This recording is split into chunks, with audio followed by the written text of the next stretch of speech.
Сәлем достар, бұл Қазақ Story Time, біз бастаймыз. Екі тағдыр, көз жаш менен жазылған баян. Бір бөлік қарлу түндегі үзілген үміт жана айырылғануы. Бұл окуяны мага чачын әрте бубак басқан, көздерінде түпсіз мұңы бар бір кария айтып берген еле. Ал сүйліп жатып қанша ирет үні каргылданып көзінен аккан жашын бұрыш басқан колдыру менен сүртіп жатты. Бұл баянды угуп отырып, менин да жүрегім теленіп, тамақ жагыма мұздақ бір нерсе кептеліп, тықты ойладым. Дүйнөдө ушундай таш боор тагдыр, ушундай акылга сыйбаган адамгерчилик жана курмандык болоруна ишенүү кыйын эле. Окуя мындан 25 жыл мурун, киши катаал, жолу татаал алыскы тоолуу айылдардын биринде башталган.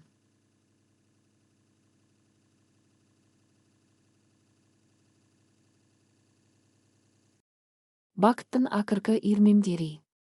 Ал кезде Руслан 10 жашта, ал эми анын карындашы Аруке Араң 3 жашта болчу. Алардын үй бүлөсү өтө жупуну, эски, тамтыгы чыккан топурактанда жашачу. Атасы Эрмек такойчу болуп иштеп күнү-түнү тоо аралап карагай кыйса, апасы Салима уурулуу экенине карабай кошуналардын кирин жууп, нанын жаап берип, тыйын тыпыртапчу. Алардын үйүндө кымбат эмерек, түркүн түстүү оюнчуктар же даамдуу тамактар жок эле. Бирок ал үйдө дүйнөдөгү эң кымбат нерсе чексиз сүйүү жана мээрим бар болчу. Кеч киргенде атасы мешке от жагып, Руслан менен Арукени тизисине отургузуп алып, жомак айтып берчү. Салима болсо балдарынын жыртылган байпактарын жамап отуруп, алардын күлкүсүнө элжиреп карайт эле. Руслан үчүн бул кичинекей тапурактан бүтүндөй бир алам, ал эми карындашы Аруке ошол аламдын эң жарык жылдызы болчу. Ал карындашын ушунчалык жакшы көрчү дейсиң, ал Тургай анын бутуна кирген тикеникти өзүнүн көзүнө киргендей сезчү. Бирок тагдырдын жазмышы таш боор болот эмеспи. Бакыттын өмүрү кыска экен. Ка баскан ажал. Ошол жылы кыш эрте түшүп, айылды калың кар басты. Декабрь айынын орта чейинде 3 жашар Аруке катуу ооруп калды. Анын дене табы 40 градуска чейин көтөрүлүп, дем албай, элиндири көгөрүп баратты. Үйдө эч кандай дары жок болчу. Сыртта болсо көздү ачырбаган бароон улуп, айылдын жолдорун күрткө басып калган эле. Эрмек кызыбыз от болуп күйүп жатат. Эмне кылабыз? Деп ыйлады Салима, ысытмадан бышып жаткан Наристини бооруна кысып. Атасы терезеден сыртты карап, оор үшкүрүндү. Жакынкы ооруканага чейин 20 чакырым аралык бар эле. Жолдон унаа түгүл, ачан адам өтө алгыс бароон болуп жаткан. Мен кашуна айылдагы фельдшерге барып келейин. Жөө болсо да барам.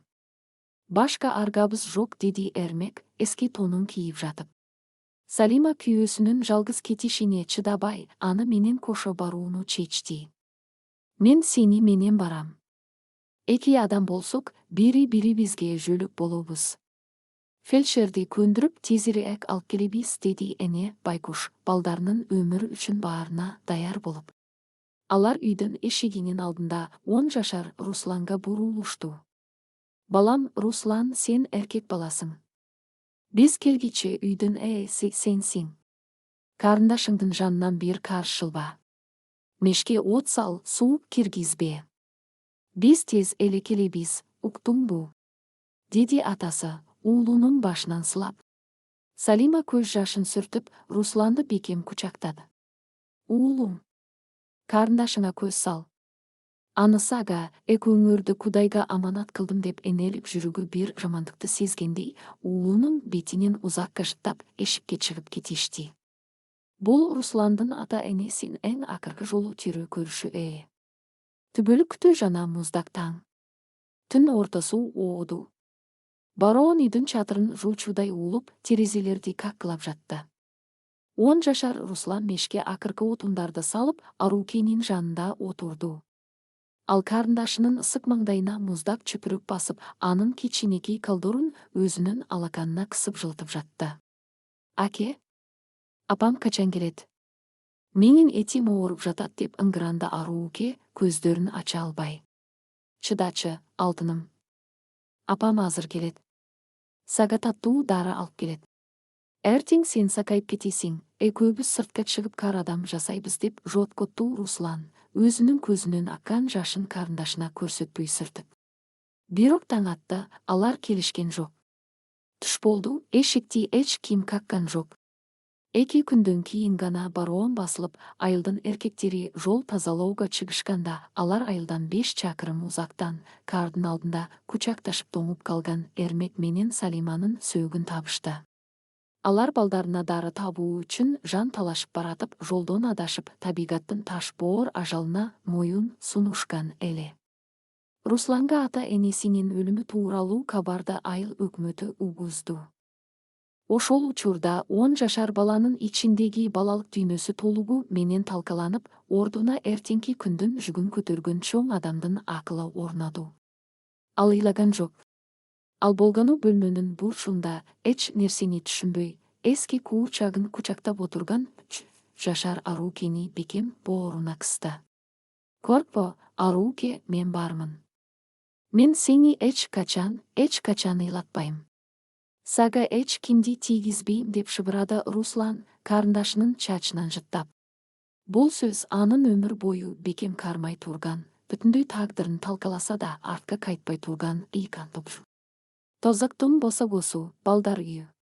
Туугандары жок 2 жетимди мамлекеттин кароосуна, шаардагы балдар үйүнө өткөрүп беришти. Балдар үйү, интернат сыртынан кооз көрүнгөнү менен, ичинде мыйзамдары катаал, боорукердикке караганда таш боорду көп кездешкен өзүнчө бир тозок эле. Боздуу балдар, хлорка жыттанган коридорлор жана жүздөгөн жетим балдардын муңдуу көздөрү. Бул жерде жашоо үчүн күрөшүү керек болчу.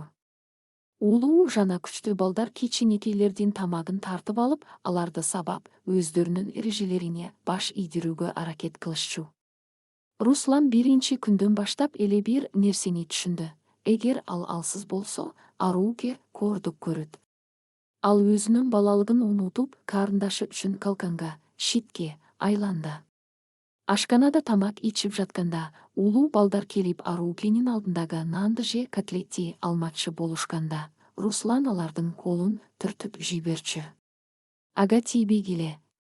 Ал менин карындашым, деп кекирчү ал. Албетте 10 жашар бала 15-16 жаштагы өспүрүмдөргө күчү жетпейт эле. Алар Русланды дааратканага же кампага алып келип аyoосуз сабашчу. Анын бети башы көгөрүп, мурдунан кан агып, кабыргалары сынып кала жаздаган күндөр көп болду. Бирок ал эч качан ыйлаган жок жана эч качан тарбиячыларга даттанган жок. Ал канга боелгон жүзүн жууп, Арукеге күлүп барат эле. Аке, бетиңизге эмне болду? Деп сурачу Аруке, кичинекей калдыруу менен агасынын көгөргөн көзүн сылап. Эч нерсе эмес, алтыным. Топ ойноп жатып жылып түштүм. Сен токсуңбу? Менин курсагым ток, сен менин нанымды да жеп алчы деп, өзүнүн курсагы ачып, ичегиси үзүлүп баратса да, тамагын карындашына берчү. Руслан түнкүсүн Арукенин керебетинин жанында уктап, аны жаман түштөрдөн, бөлмөдөгү муздак абадан коруп чыкчу. Ал карындашы үчүн атада, эне да бир тууганда болуп калган эле. Аруке Русланды көрбөй калса чыркырап ыйлап, ансыз бир лукма тамакта жечү эмес. Алардын ортосундагы байланышты эч кандай күч ажырата албастай көрүнчү. Тагдыр чечүүчү күн, тандоо. Ошентип балдар үйүндө 2 жыл артта калды. Аруке 5 жашка чыгып, көздөрү бажырайган, чачтары тармал, периштеди сулуу кызга айланды. Ал эми 12 жаштагы Руслан болсо жашынан эрте картайган, көздөрүнөн от чачыраган.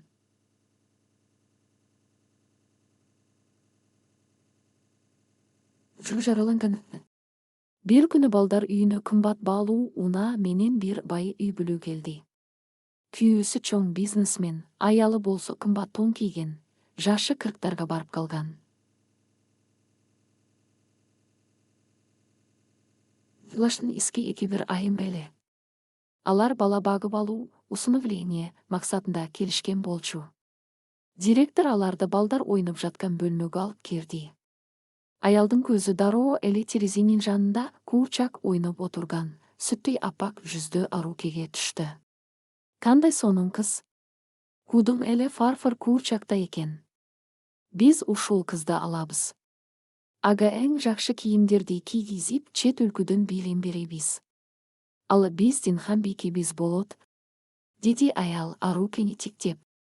Директор бир аз ыңгайсыздана жөтөлүп койду. Кечиресиздер, бирок бул кыздын бир тууган агасы бар. Анын аты Руслан, 12 жашта.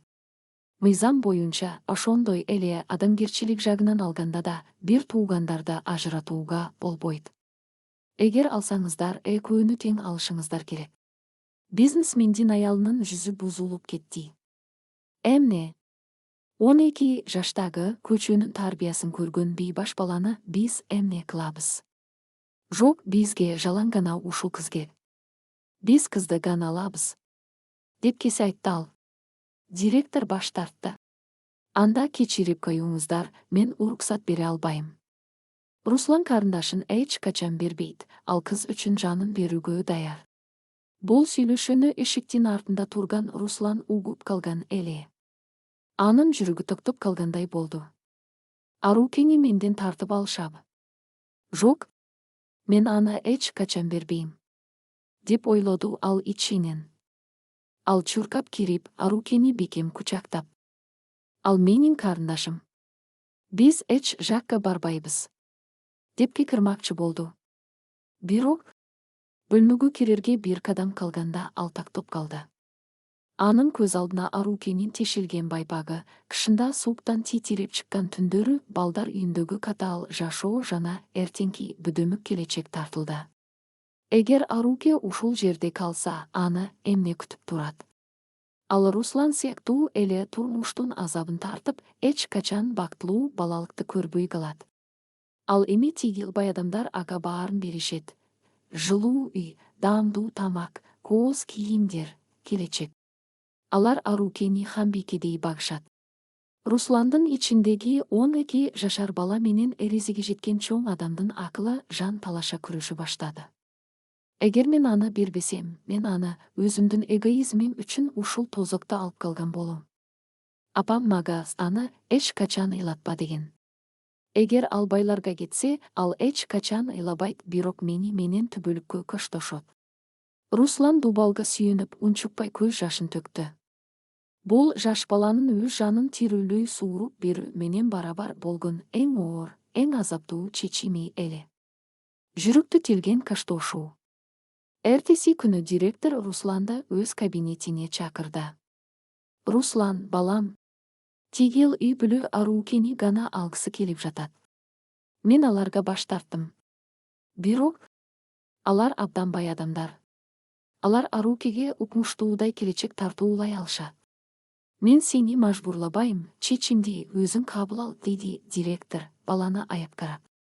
Русландын жүзүндө эч кандай эмоция жок болчу, бирок анын көздөрү өтө карыган адамдын көздөрүндөй муңдуу эле. Мен макулмун, деди ал үнүн титиретпей. Алар Арукени алып кетишсин. Бирок бир шарт менен. Аруке мени издебеши үчүн мен аны өзүм баш тартып жиберишим керек. Директор таң калып көзүнө жаш алды. Ал 12 жашар баланын кандай улуу курмандыкка барып жатканын түшүнгөн эле. Ошол эле күнү кечинде Арукенин буюмдарын, бир эски куучагы менен 2 көйнөгүн баштыкка салышты. Сыртта жамгыр төгүп, асмандагы 2 жетимдин тагдырына ыйлап жаткандай эле. Аруке эч нерсени түшүнбөй, Русландын колунан бекем кармап алган. Аке, биз кайда бара жатабыз? Тигил байке менен эже ким? Деп сурады кичинекей кыз. Руслан тизелеп отуруп, Арукенин көзүнө тике карат. Анын ичи өрттөнүп, жүрөгү тилинип жатты. Бирок ал карындашы үчүн дүйнөдөгү эң таш боор калпты айтууга мажбур болчу. Аруке, сен эми ушул байке менен эженин үйүнө кетесиң. Мен сени менен барбайм. Арукенин көздөрү бакырайып, коркунуч менен жашка толуп кетти. Жок, мен сенсиз эч жакка барбайм. Аке, мени таштабачы. Сен мени эч качан таштабайм дегенсиң го. Деп кызы Русландын мойнуна асылып, өкүрүп ыйлап жиберди. Русландын алкымына муз кептелип калды. Анын кучактап, мен сени эч качан бербейм деп кекиргиси келди. Бирок ал өзүнүн каалоосун жеңип, Арукенин кичинекей калдырун сууруп алды да аны өзүнөн ары түрттү. Болду, ыйлаба, деп кикирди Руслан, жасалма ачууланып. Сен мага тажатып бүттүң. Сени багуудан, сен үчүн таяк жегенден тажадым. Мен эми жалгыз, эркин жашагым келет. Жок ол бар, ушул адамдар менен кет. Мен сени көргүм келбейт. Бул сөздөр Аруке үчүн октой эле кадалды. 5 жашар кыз агасынын бул таш боор сөздөрүнө ишене албай, каткан бойдон туруп калды. Анын кичинекей жүрөгүндөгү Русланга болгон чексиз сүйүү бир секунданын ичинде катуу сокку жеп, анын ордун коркунуч жана түшүнүксүз жек көрүү ээлей баштады. Бай аял Арукени колунан жетелеп: «Жүрү, кызым. Бул бейбаш бала сага татыктуу эмес. Биз сага сонун жашоо беребиз» деп унааны көздөй алып жөнөдү. Аруке унаага отурар алдында артына кылчайып карат. Анын көздөрүндө эмнеге мени саттың деген үнсүз суроо бар эле. Унаанын эшиги жабылып, ал ордунан жылып кетти. Руслан жаңгырдын астында ордунан жылбай, унаанын карааны көрүнбөй калганча карап турду. Машина көздөн кайым болгондо гана ал тизелеп жерге кулап түштү. «Кечир мени, алтыным. Кечир мени. Бул сенин бактың үчүн. Сен жакшы жашашың керек» деп өкүрүп ыйлады. Анын үнү жаңгырдын шуулдаган добушуна кошулуп, эч кимге угулган жок. Ошол күнү Русландын ичиндеги кичинекей бала биротоло өлдү. Ал карындашынын жаркын келечеги үчүн өзүнүн бүтүндөй жашоосун, атын, жана бактысын курмандыкка чалган эле. Бирок алдыда аларда 20 жылдан кийинки күтүүсүз, таш боор жана көз жашка толгон кездешүү күтүп турганын ал кезде экөө тең билишкен эмес, эки тагдыр. Көз жаш менен жазылган баян. 2 бөлүк, алтын капаш жана көлөкөдөгү күзөтчү. Убакыт эң мыкты дарыгер дешет. Бирок бир жарааттарды убакытта айыктыра албайт, ал болгону ошол жарааттын үстүнө калың тырк байлап, ичинен иреңдетип коет. Жаңгырлуу түндөгү ошол жүрөктү телген каштошуудан бери арадан туура 20 жыл өттү. 20 жыл. Бул убакыт ичинде дүйнө өзгөрдү, адамдар өзгөрдү, бирок эки бир туугандын жүрөгүндөгү тактар ошол бойдон калган эле. Ширин, өтмүшүн жек көргөн Хамбике. 5 жашар Арукени багып алган бай үй бүлө анын атын өзгөртүп, Ширин деп аташкан. Алар кызына эч нерседен кем кылбай, бардык шарттарды түзүп беришти. Ширин элиталык мектептерде окуду, чет өлкөлөрдөн билим алды, кымбат баалуу унаа айдап, эң сонун кийимдерди кийди. Анын ата-энеси шаардагы эң таасирдүү адамдардын катарында болчу. Азыр Ширин 25 жаштагы, көздөрү бажырайган, ак куудай келбеттүү, акылдуу жана ийгиликтүү кардиохирург, жүрөк дарыгери эле. Анын келечеги кең, жакында шаардын эң бай олигархтарынын биринин уулуна турмушка чыкканы жаткан. Бирок Шириндин сырткы жалтыраган жашоосунун ичинде бир чоң, караңгы боштук бар болчу.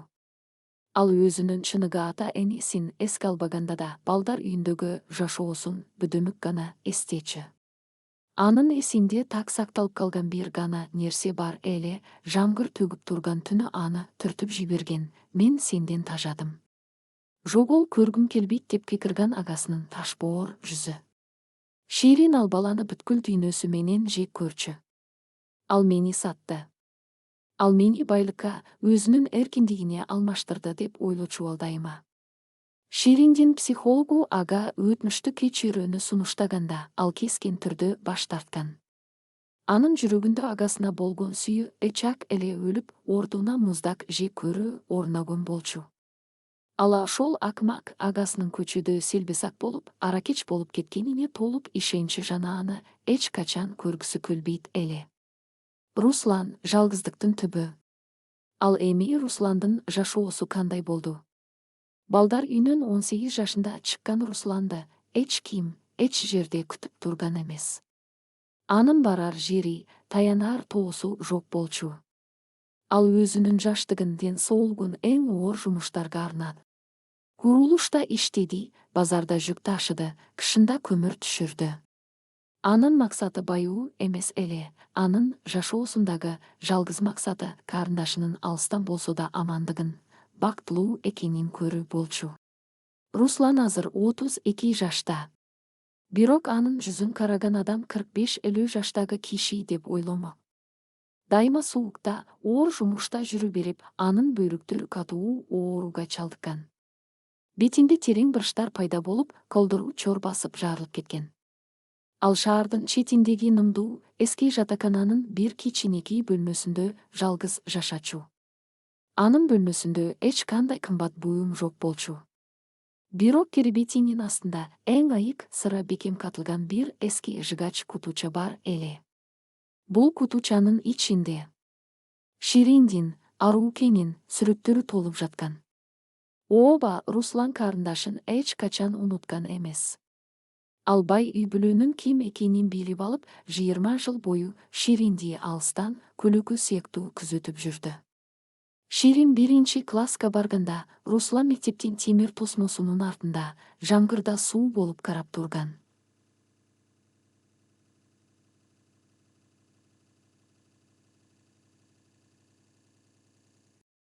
Ширин университетке өткөндө ал гезиттеги макаланы кыркып алып, кутучасына салып койгон. Ширин ооруканага жумушка киргенде, Руслан ошол оорукананын кароосундагы отургучтарды сырдап, аны бир ирмемге болсо да көрүп калуу үчүн аксыз жумушу болуп иштеген. Руслан Шириндин жанына барып, мен сенин агаңмын деп айтууга эч качан батынган жок. Ал бактылуу, анын жашоосу идеалдуу. Эгер мен өзүмдүн ушул кир, жүдөгөн түрүм менен анын жашоосуна кирсем, анын аброюн түшүрөм. Ал мени көрүп уялат. Андан көрө ал мени жек көрүп эле өткөнү жакшы деп өзүн өзү жооткотуп, муун ичине жутуп жашап келди. Анын бөйрөк оорусу күчөп, дарыгерлер ага тез арада операция жасалбаса, өмүрү саналуу гана айлар калганын айтышкан. Бирок Русланда андай операцияга төлөй турган акчасы түгүл, эртеңкиге нан ала турган тыйына араң табылып жаткан. Ал өлүмгө моюн сунуп, болгону Шириндин тоюн алыстан болсо да көрүп калууну гана тилеп жүрдү. Тагдырдын таш боор тамашасы, жол кырсыгы. Ноябрь айынын аягы.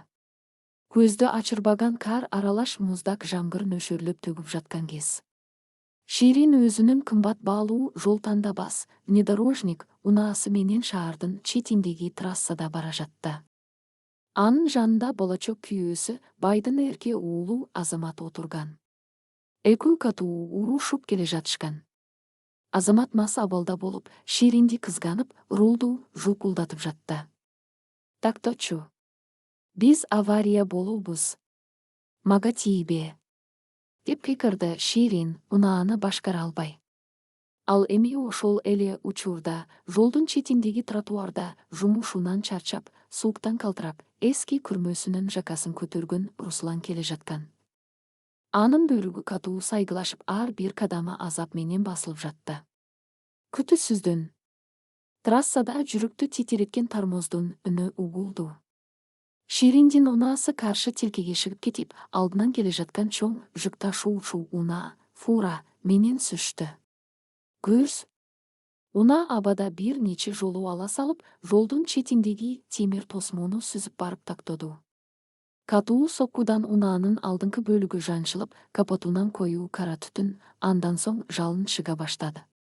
Жөө келе жаткан Руслан бул коркунучтуу аварияны өз көзү менен көрдү. Анын жүрөгү бир жамандыкты сезгендей катуу согуп кетти. Унаадан эч ким чыккан жок. Бензиндин жыты айланага тарап, от барган сайын күчөп баратты. Руслан ооруганына да карабастан унааны көздөй чуркады. Ал айнекке жакындап келгенде, рулда башынан кан агып, эс учун жоготуп жаткан кызды көрдү. Рулда Аруке жаткан эле. Анын ошол баягы куурчактай жүзү азыр канга боелуп, өлүм алдында турганын көргөндө, Русландын көкүрөгүнөн адам чыдагыс, жапайы өкүрүп чыгып кетти. Аруке. Жоқ, Аруке, деп бақырды ал. 20 жылдан бері Ширин деп ичинен гана кайталап келген ага, бүгін өзінің кичинекей қарындашын мурдага аталышы менен шақырып, жан талашып унаанын эшигине жабышты. Өрт ичиндеги курмандык. Унаанын эшиги катуу соккудан улам кыпшылып ачылбай калган эле. Жалын салонго кирип, Шириндин бут жагын каптай баштат. Анын жанында отурган болочок күйөөсү Азамат эсине келип, өзүнүн коопсуздук курун чечти да, Ширинге жардам берүүнүн ордуна терезеден жүрмөлүп чыгып, жаны калбай качып кетти. Ширин жалгыз, өрттүн ичинде калды. Руслан курткасын чечип, колуна ороп алды да, унаанын сынган айнегинен колун салып, эшиктин ички кулпусун сындырып ачмакчы болду. Оттун табы анын колун куйкалап, тересин ирите баштады, бирок ал ооруну сезген да жок. Мен сени бербейм. Бул ирет сени өлүмгө бербейм, деп антып жатты Руслан. Ал акыркы күчүн жыйнап, жанчылган эшикти темирдин кырынан кармап, кан тамырлары үзүлүп кетчүдөй чыңалып артка тартты. Кырч! Эшик араңдан зорго ачылды. Жалын унаанын ичин толугу менен каптап калган эле. Руслан оттун ичине кирип, эс учун жугуткан Ширинди көтөрүп чыкты. Ал карындашын бооруна бекем кысып, унаадан 10 метрдей алыстаганда. Жарылуу. Унаанын бензин багы жарылып, оттун күчтүү толкуну экөөнү тең алдыга карай ыргытып жиберди. Руслан абада баратканда Ширинди өзүнүн денеси менен жаап калды. Анын далысына жарылган унаанын темир сыныктары, осколок, кадалды. Алар нымдуу асфальтка кулап түшүштү. Ширин эч кандай кошумча жаракат алган жок, ал эми Русландын аркасынан кан оргуштап агып, өзү эс учун жоготуп койду. Бирок анын канга боелгон колдуру дагы деле карындашын бекем кучактап жаткан эле. Бул анын 20 жыл мурунку сени эч качан ыйлатпайм деген антынын эң жогорку чеги болчу. Ооруканадагы ак халат жана белгисиз баатыр. Ширин көзүн ачканда, өзү иштеген элиталык кардиологиялык оорукананын палатасында жаткан. Башы таңылган, денесинде көгөргөн тактар бар, бирок өмүрүнө эч кандай коркунуч жок эле. Анын киребетинин жанында өгөй ата энеси жана полиция кызматкери турган. Кызым, Кудайга шүгүр, көзүңдү ачтыңбы? Деп ыйлап жиберди өгөй энеси. Ширин башынын ооруганына карабай, болгон акуяны эстей баштат. Авария. От. Унаа күйүп жаткан. Мени кимдир бирөө оттун ичинен алып чыкты. Ал ким эле? Азаматпы? Деп сурады Ширин. Өгөй атасы оор үшкүрүндү. Азамат сени таштап качып кетиптир, кызым. Биз ал акмак менен тойду тактоттук. Сени куткарып калган адам жолдо бара жаткан бир жумушу экен.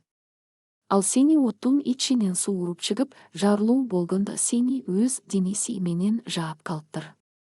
Шириндин жүрөгү зырк эте түштү. Бөлмөдөгү полиция кызматкери сөзгө кошулду. Ооба, ал адам чыныгы баатырдык кылды. Бирок анын абалы өтө оор. Ага унаанын темир сыныктары кадалган, анын үстүнө колу катуу күйүп калган. Азыр ал сизге коңшу жайгашкан реанимация бөлүмүндө камада жатат. Дарыгерлер анын жашап кетерине кепилдик бере албай жатышат. Жана эң кызыгы, анын жанынан эч кандай документ табылган жок. Болгону курткасынын чөнтөгүнөн бир эски, жарымы күйүп кеткен сүрөт чыкты. Сүрөт? Ширин таң калып сурат. Ооба. Бул сүрөт сизге таанышпы? Полиция кызматкери целлофан пакетке салынган, четтери куйкаланган эски сүрөттү Ширинге сунду. Ширин сүрөттү колуна алды. Анын көздөрү чанагынан чыгып кете жаздады. Сүрөттө 5 жашар Шириндин, Арукенин, жана 12 жашар Русландын балдар үйүндө түшкөн эски, ак-кара сүрөтү турат эле. Бул сүрөттө Руслан кичинекей карындашын бекем кучактап көздөрүндө чексиз мээри менен карап турган. Шириндин колу калтырап, деме кысылып калды. Бул мүмкүн эмес. Бул менин сүрөтүмгө. Ал адам менин өмүрүмдү сактап калган адам менин агам Русланбы? деп кекіріп жиберді ал. Көз жашы жаңбырдай құйылып, Шириндин бүткіл денесін титирек басты. Анын мейсиндеги 20 жылдык жек көрүү, ал мени сатты деген ишеним 1 секунданын ичинде тасталган болду. Аны таштап байлыкка качып кеткен деп ойлогон агасы, ушул күнгө чейин анын сүрөтүн чөнтөгүндө сактап, анын өмүрү үчүн өзүн отко таштап, өлүм төшөгүндө жаткан эле. Ширин системалык ийне, капельницаны колунан жулуп алып, бут кийими жок, жылаңайлак бойдон палатадан сыртка чуркап чыкты. Мага аны көрсөткүлө. Мен аны көрүшүм керек, деп бакырды ал оорукананын коридорун жаңырта. Бул көрүнүш кандай гана таш боор жүрөктө болбосун эзип жибергиди эле. 20 жыл мурун кол үзүшкөн эки бир тууган, эми өлүм менен өмүрдүн чегинде ак халатчан дарыгерлердин арасында кайрадан жолугушканы турган эле. Бирок Ширин агасы тууралуу эң чоң, эң кайгылуу чындыкты али биле элек болчу, эки тагдыр. Көз жаш менен жазылган баян. 3 бөлүк реанимациядагы чындык жана көз жашка жуулган күндөлүк. Оорукананын муздак кафель басылган узун коридорунда жылаңайлык бутун тарсылдаган үнү жаңырып турду. Ширин, Аруке, башындагы бинттен кан сызылып чыгып жатканына, тамырынан жулунган ийненин ордунан кан акып, халатын булгаганына карабастан, алдыга карай жан талаша чуркап баратты. Анын көздөрүндө жаш, ал эми мээсинде бир гана сөз айланып жатты. Руслан. Менин агам. Ал мени саткан эмес. Ал мени сактап калды. Жандандыруу бөлүмүнүн реанимациянын оор айнектелген эшигинин алдында турган эки медайым Ширинди токтотууга аракет кылышты. Ширин Эсеновна, сизге турууга болбойт.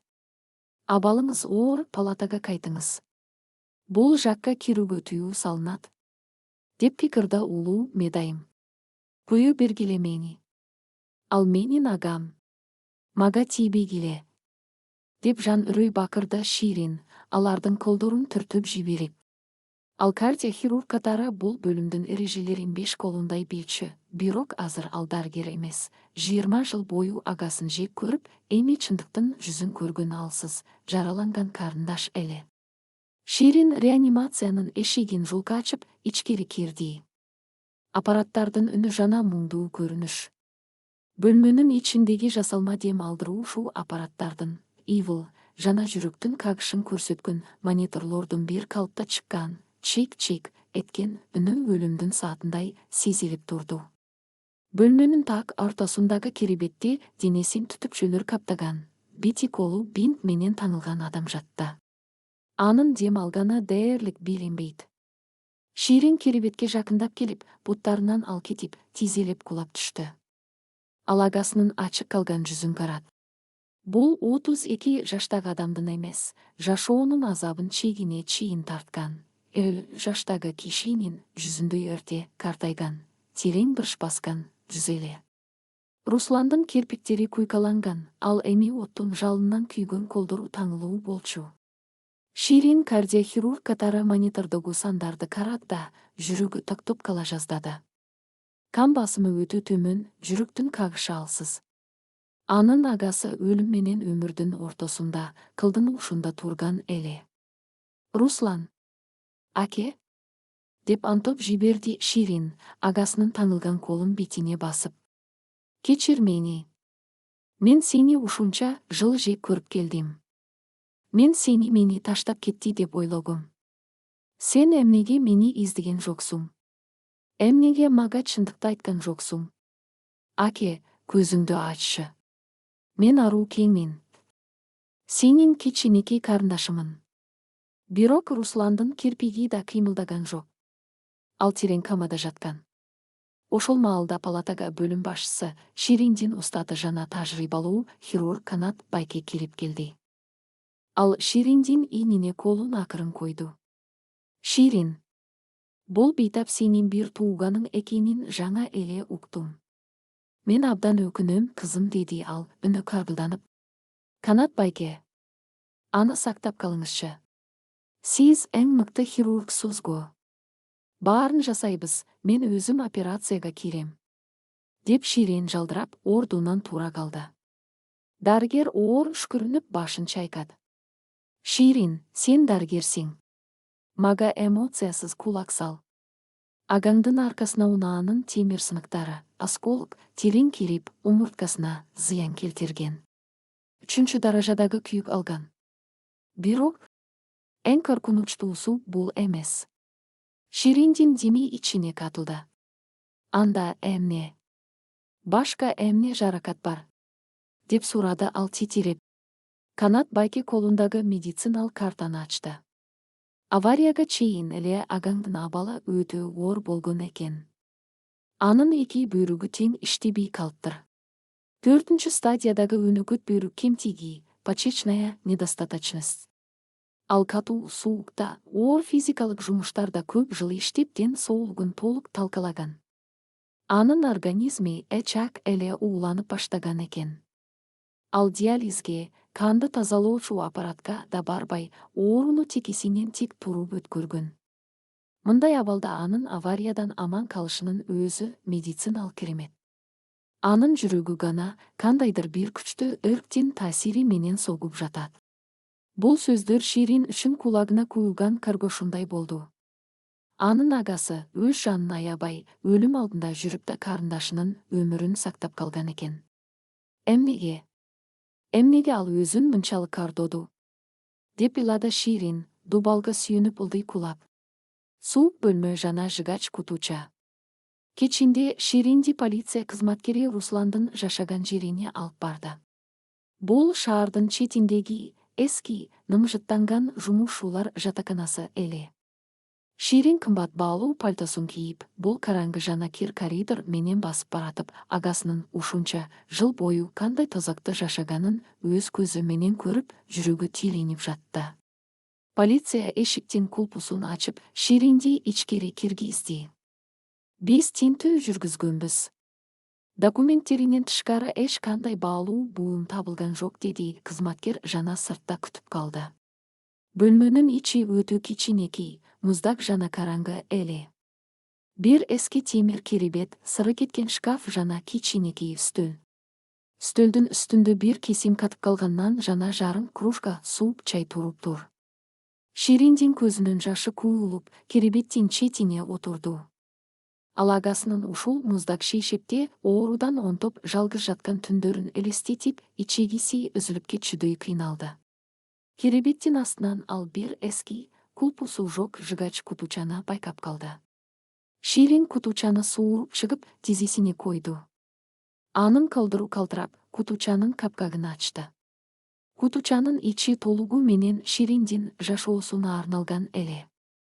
Анда гезиттен кыркылган макалалар, Шириндин мектептеги, университеттеги алыстан тартылган ондогон сүрөттөрү, жана негизгиси саргайган дептерлер, күндөлүктөр бар болчу.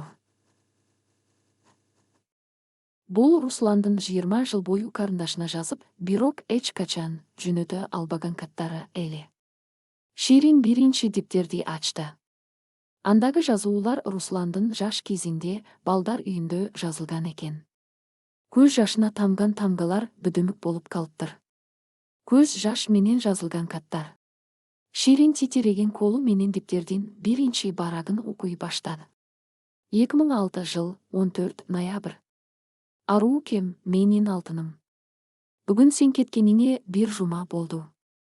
Сен мени таш боор, сени жек көрөт деп ойлоп кеттиң. Менин сага кыйкырганымда, жогол дегенимди эстеген сайын өзүмдү өлтүрүп салгым келет. Бирок мен башкача кыла албайт элем. Тиги бай аял сени гана алам деди. Эгер мен макул болбосом, сен ушул муздак балдар үйүндө мендей болуп коордук көрмөксүң. Апам мага аны эч качан ыйлатпа деген. Мен сенин бактың үчүн өзүмдү жаман көрсөтүшүм керек болчу. Сен мени унут. Бай үй бүлөдө бактылуу бол. Мен сени алыстан эле каргоп жүрөм. Шириндин жүрөгү токтоп калгандай болду. Ал дептерди көкүрөгүнө басып, үнүн чыгарып өкүрүп ыйлады. Анын бүткүл балалыгы, агасына болгон жек көрүүсү баары жалган, баары Русландын улуу курмандык экен. 12 жашар бала карындашынын бактысы үчүн өзүнүн жүрөгүн өз колу менен сууруп салган турбайбы? Ал экинчи диптерди ачты. Бул каттар арадан жылдар өткөндөн кийин жазылган экен. 2015 жыл 1 сентябрь. Бүгүн сен биринчи жолу медициналык университетке бардың. Сенин үстүңдөгү ак халат сага ушунчалык жарашат экен. Мен дарбазанын артында карап турдум. Сенин күлгөнүң кудум апамдыкындай. Сага барып гүл бергим келди, бирок менин калдырум курулуштун баткагына боелуп, үстүмдөгү кийимим эски болчу. Мен сенин досторуңдун алдында сени уят кылгым келген жок. Сен элитасың, а мен жөн гана кара жумучумун. Эң негизгиси, сен бактылуусуң. Ширин окуган сайын анын көкүрөгүнө кан толуп жаткандай демек кысылды. Кантип мен ушунча жыл сокур болдум. Ал мени дайыма карап жүрүптүргө. Менин шыныгы периштем ал экен го. Деп кыйкырды ал бөлмөнүн ичинде жалгыз. 3-дептер. Бул жакында эле Русландын бүйрөгү катуу ооруп баштаганда жазылган каттар эле. Жазуулар кыйшык, колу титирип жазылганы көрүнүп турду. 2025 жыл 10 октябрь. Арукем менин ден соолугум начарлап баратат. Дарыгерлер мага көп убакыт калбаганын айтышты. Бүйрөктөрүм иштебей калды. Мен дарыланууга акча тапмакмын, бирок ал акчаны сага арнаган белегим үчүн чогултуп жатам. Жакында сенин үйлөнүү тоюң болот эмеспи? Мен тойго бара албайм, бирок сага эң кооз бриллиант сөйкө сатып алдым. Аны сага белекке берип, аты жөнүмдү жазбай жиберем. Сен аны кийип, эң сулуу колуктуу болосуң. Менин бир гана арманым бар, өлөр алдында сенин чачыңдан бир жолу жыттап, кечир мени деп айтуу. Бирок ага менин укугум жок. Мен сенин эсиңде ошол жаңгырлуу түндөгү таш боор агаң бойдон калганым оң. Кош бол менин жарыгым. Сен жаша. Мен сенин ордуңа дагы 1000 жолу өлүүгө даярмын. Бул акыркы саптар Шириндин акылын толугу менен жоготууга алып келди. Агасы өзүнүн өмүрүн узартуучу дарылануудан баш тартып, ошол акчасына карындашынын тоюна белек алган экен.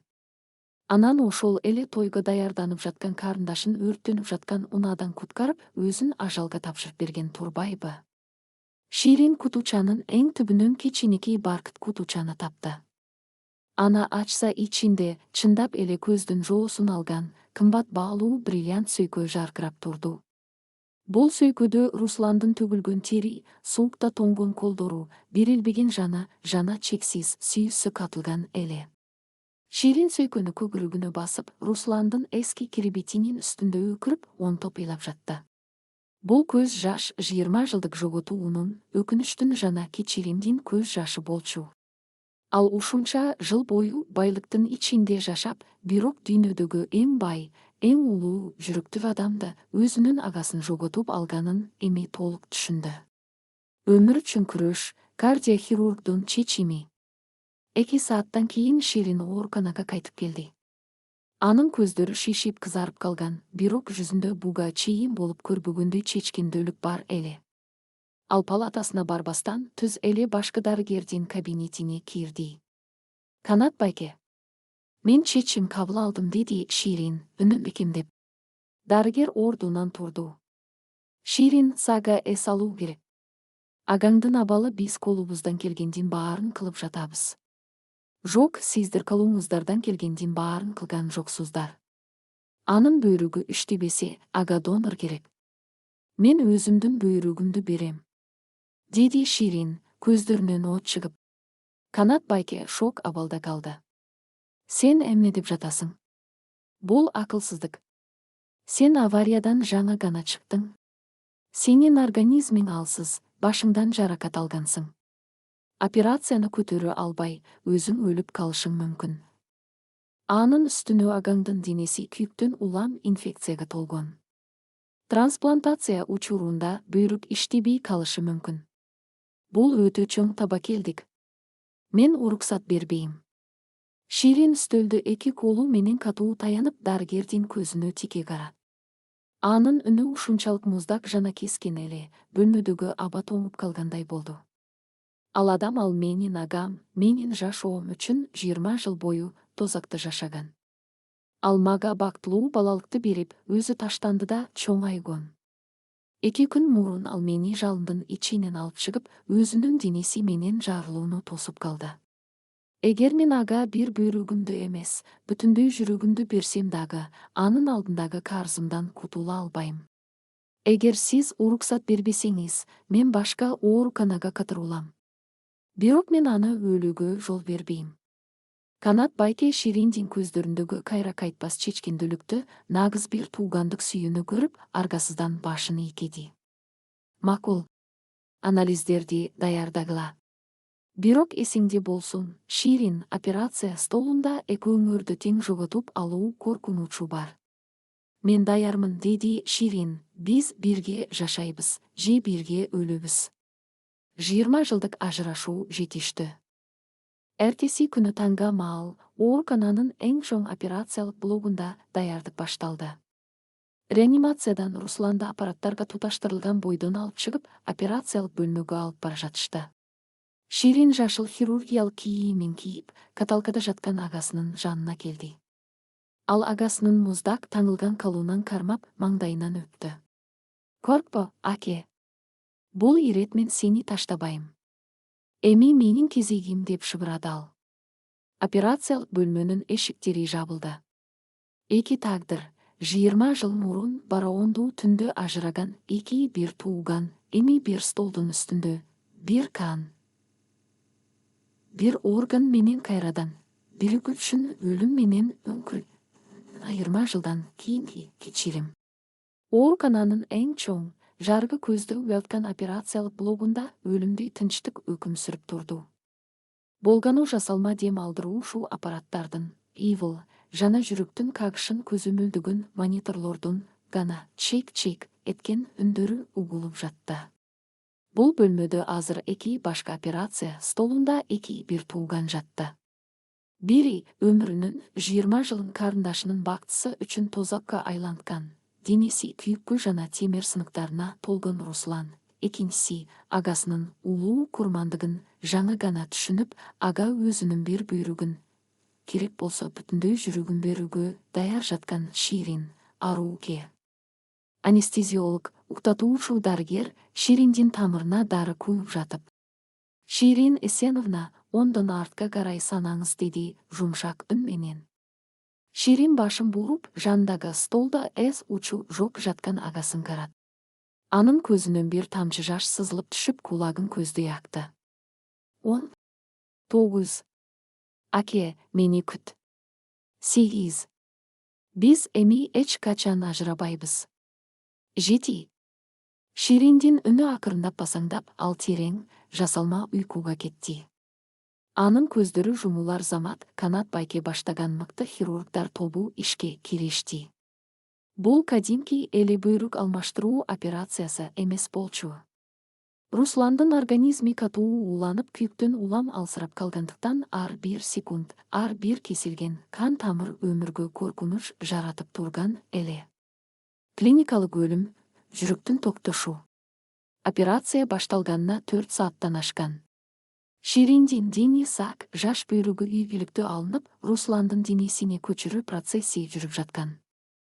Бөлмөдөгү дарыгерлердин маңдайынан тер куюлуп, баары өтө кылдаттык менен иштеп жатышты. Жаңы бүйрөктүн кан тамырлары Русландын организмине уланып, кан айлануу башталганда Канат байке жеңил дем алып. Кудайга шүгүр. Бүйрөк иштеп баштады. Кандын айлануусу нормалдуу.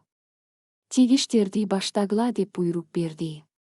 Бирок ошол маалда бөлмөнүн ичин муздаткан, адамдын үрүйүн учурган узак чырылдаган үн жаңырып кетти. Пии. Русландын жүрөгүнүн кагышын көрсөтүп турган монитордогу ири бууруу сызыктар күтүүсүздөн түз сызык айланды. Анын көп жылдык азаптан, оор жумуштан жана авариядагы катуу соккудан алсыраган жүрөгү наркоздун жана операциянын оор жүгүн көтөрө албай тактоп калган эле. Жүрөк тактоду. Асистория. Клиникалык өлүм, деп бакырды анестезиолог ордунан атып туруп. Канат байкенин көздөрү чанагынан чыгып кете жаздады. Дефибрилляторду даярдагыла. Тез. Жоготууга укугубуз жок, бул жигит өлбөшү керек. 150 джоуль. Тарткыла. Деп буйрук берди ал. Дарыгерлердин калдыруу чагылгандай тез иштеп жатты. Эки электрод Русландын көкүрөгүнө коюлду. Разряд. Русландын жансыз денеси ток тийгенде столдун үстүнөн секирип түштү. Бирок монитордо дагы деле түз сызык, дагы деле өлүмдүн чырылдаган үнү. 200 джоуль. Дагы разряд. Деп бакырды Канат байке, тиштерин кайрап. Ал Шириндин, бул менин агам, аны сактап калыңыз деп жалынып илаган сөздөрүн эстеп, бар күчүн жумшап жатты. Дене дагы бир жолу секирди. Жыйынтык жок. Ошол секундаларда Русландын жан дүйнөсү караңгы, муздак туңгуктун ичинде учуп бараткандай эле. Ал ооруну да, азапты да сезбей калган. Анын көз алдына бароондуу түндө кучакташып тоңуп калган ата энесинин элеси келди. Алар Русланга колун сунуп, кел, балам, сенин азабың бүттү. Сен тапшырмаңды аткардың деп жатышкансыды. Руслан аларга карай жылмайып колун суна бергенде. Күтүүсүздөн караңгылыктын ичинен кичинекей кыздын 5 жашар Арукенин ыйлаган үнү угулду. Аке, мени таштабачы. Сен мени эч качан таштабайм дегенсиң го. Аке, кайтчы мага. Бул үн Русландын жүрөгүнүн түпкүрүнөн жаңырып. Аны караңгылыктан күч менен сууруп чыкты. Анын Арукеге берген анты өлүмдүн өзүнөн да күчтүү эле. 300 джоуль. Акыркы жолу. Разряд. Деп бакырды дарыгер. Көз. Монитордогу түз сызык селт этип, бир жолу секирди. Андан кийин экинчи жолу. Анан. Чек. Чек. Жүрөктүн кагышы кайрадан пайда болду. Алгач алсыз, анан улам күчтөнүп бир калыпта сого баштады. Бөлмөдөгү дарыгерлер терең дем алып, айрымдарынын көздөрүнө жаш айланды. Бул медициналык керемет эле. Бул адамдын жашоого болгон эркиндиги эмес, бир тууганына болгон чексиз сүйүүсүнүн жеңиши болчу. Ал кайтып келди. Рахмат сага, жигит. Сен күрөштүң деп шыбырады Канат байке, маңдайындагы терди сүртүп. Ойгонуу жана жан талашуу. Ширин көзүн ачканда, палатанын терезесинен кечки күндүн нурлары түшүп турган.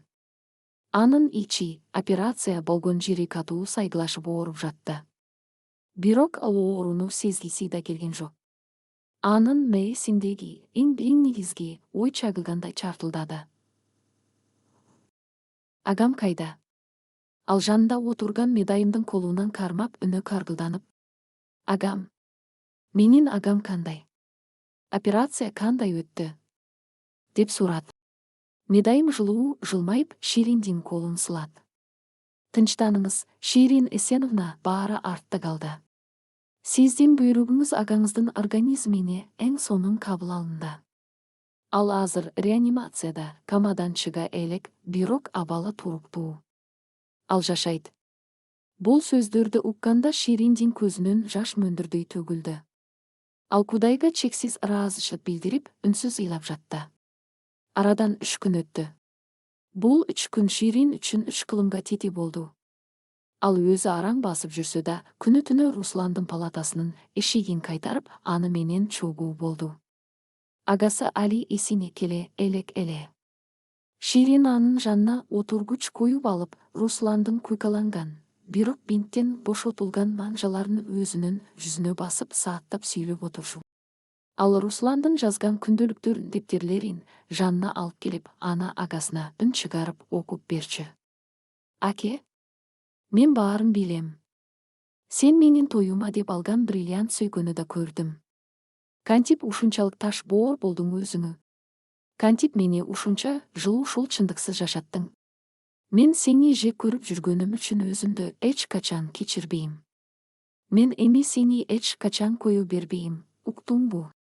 Сен менин жашоомдогу жалгыз, эң кымбат адамымсың деп бышактап ыйлап, агасынын колун көз жашына жууп жатты. 20 жылдан кийинки кездешүү. 4-күнү таңга маал. Бөлмөдөгү жарык алсыз күйүп турган. Ширин агасының керебетинин четинде анын колун кармаган бойдың көзі иленип кеткен эле. Күтүүсүздөн Русландын манжалары акырын кыймылдады. Анын дем алуусу тездеп, көзүнүн кабактары дирилдеп ачыла баштады. Алгач анын көзүнө аппак шыпжана бөдөмүк жар көрүндү. Анын бүткүл денеси, өзгөчө аркасы жана бүйрүк тушу катуу ооруп жатты. Мен кайдамын? Мен өлдүмбү деген ой анын алсыз мээсине келди. Ал эң акыркы жолу унаанын жарылганын жана Арукени кучактап калганын гана эстеди. Ал башын акырын оң тарапка бурду.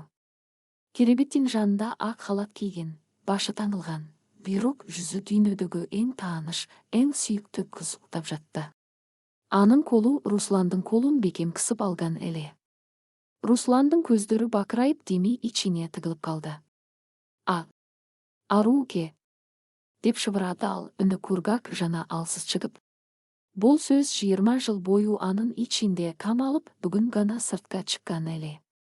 Ширин бул алсыз үндү угуп дароо ойгонуп кетти. Ал агасынын ачык көздөрүн, анын өзүнө карап турган муңдуу жана таң калган жанарын көргөндө ордунан атып турду. Акетайым, сен ойгондуңбу? Врач, Канат байке. Ал ойгонду, деп кыйкырды Ширин, палатаны жаңыртып, кубанычтын көз жашына муунуп. Руслан эч нерсени түшүнбөй жатты. Аруке, Ширин, ага, аке деп жатабы. 20 жылдан кийинби? Ал мени тааныдыбы? Аруке, сен тирүүсүңбү? Сага эч нерсе болгон жокпу? Оттон күйгөн жоксуңбу? Деп сурады Руслан, өзүнүн абалын, өзүнүн оорусун таптакыр унутуп, биринчи кезекте карындашын ойлоп. Бул анын канына сиңген өчпөс инстинкт эле. Шириндин жүрөгү дагы бир жолу тилинди. Өлүм төшөгүндө жатып, жаңы гана камадан чыккан адам өзүн эмес, карындашын сурап жатканы кандай гана акылга сыйгыз мээрим эле. Ширин тизелеп отура калып, агасынын бетинен, маңдайынан өп ыйлап жатты. Жинди, менин акмак таш боор, бирок дүйнөдөгү эң мыкты агам.